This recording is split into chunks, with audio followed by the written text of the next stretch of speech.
This was a very special day. We were going to walk to the abandoned whaling station at Stromness Harbor in the steps of Sir Ernest Shackleton. His ordeal and ultimate rescue on South Georgia Island in 1916 is one of history's great adventure stories. We were greeted by fur seals, king penguins, and even a reindeer. Reindeer were brought by whalers from Norway in 1911 to provide sport and meat.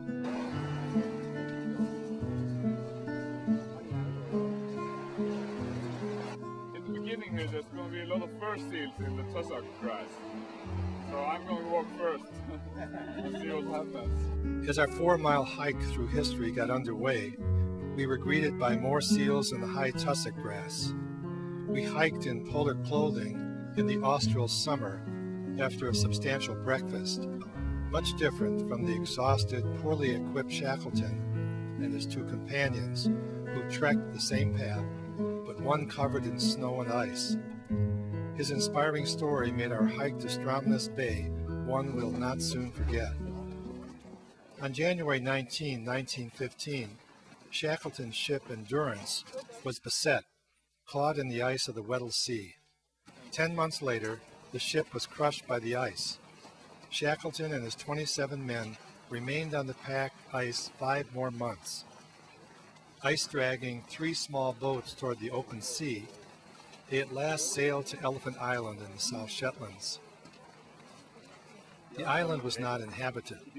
Leaving 22 men, Sir Ernest sailed with 5 men for South Georgia, 800 miles distant, in the 22-foot James Caird. They knew there was a whaling station on South Georgia. Sailing in a tiny boat for 16 grueling days in the roughest water on the planet, navigating mostly by dead reckoning, they finally achieved South Georgia, but on the wrong side of the island.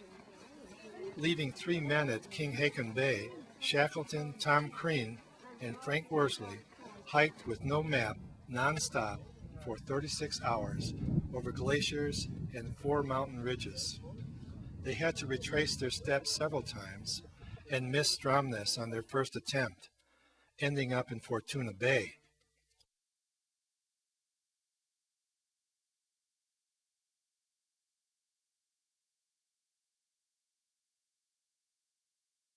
Heading back up the mountains on the trail we now hiked, they came to an overlook above Stromness.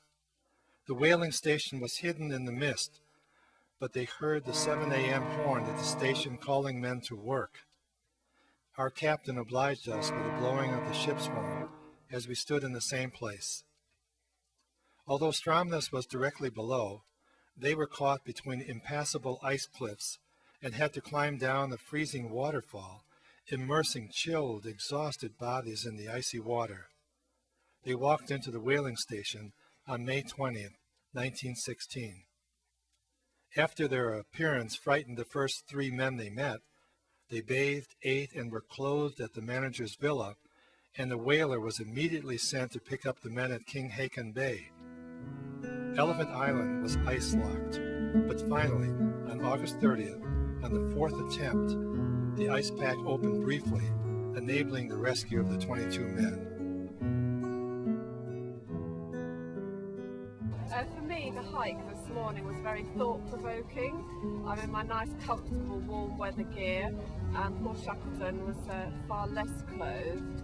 Arriving at Stromness, for me today, it's very eerie because it's completely empty and void of life, except for the seals and the penguins. But at the time, it must have been a bustling place. He must have been so relieved to make it and make it alive with all his party.